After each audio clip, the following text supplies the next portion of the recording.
Anda masih terus bersama kami di live event Memilih RI1 yang kami tayangkan selama 48 jam secara langsung mulai pagi ini. Dan pemirsa, bagaimana kalau kita tadi sudah simak poin-poin penting yang diangkat oleh pasangan Megawati Soekarno Putri dan Prabowo Subianto. Saat ini kita simak saja bagaimana calon wakil presiden bersama Megawati ini, Prabowo Subianto. Bagaimana kiprahnya, bagaimana profilnya, kita simak bersama.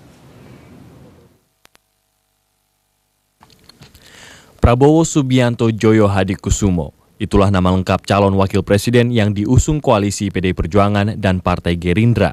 Prabowo lahir di Jakarta 17 Oktober 58 tahun silam dan beragama Islam. Putra begawan ekonomi Sumitro Joyo Hadikusumo ini justru memilih karir di bidang militer. Prabowo masuk Akabri Magelang di tahun 1970 dan lulus 4 tahun kemudian. Karir Prabowo di militer tergolong cemerlang.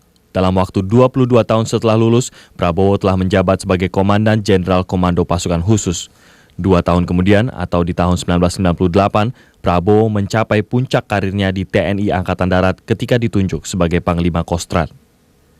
Banyak yang menduga karir cemerlang Prabowo disebabkan statusnya yang saat itu sebagai suami dari Siti Hediati, putri dari almarhum Presiden Soeharto. Kejatuhan Soeharto di tahun 1998 tak pelak berdampak pula terhadap karir Prabowo. Setelah dimutasi menjadi Komandan Sesko, ABRI di tahun yang sama, Prabowo memutuskan untuk mengambil pensiun dini. Di titik inilah Prabowo memulai kehidupan barunya. Setelah bercerai dari Siti Hediati, Prabowo mengasingkan diri di luar negeri dan bermukim di Yordania. Lama tak terdengar kabarnya, nama Prabowo kembali disebut saat mengikuti konvensi calon presiden dari Partai Golkar di pemilu 2004. Comeback Prabowo di kancah politik nasional ini tidak berlangsung mulus. Prabowo gagal setelah kalah dalam konvensi Golkar. Namun kegagalan tidak dialaminya di bidang bisnis. Keahlian sang ayah di bidang ekonomi diterapkan Prabowo untuk membawa perusahaannya, Nusantara Group, meraih kejayaan di bidang bisnis komoditas. Prabowo pun dipercaya untuk menjadi Ketua Umum Himpunan Kerukunan Tani Indonesia periode 2004-2009. Ketegasan Prabowo juga membawanya terpilih sebagai Ketua Asosiasi Pedagang Pasar Seluruh Indonesia atau APPSI di tahun 2008.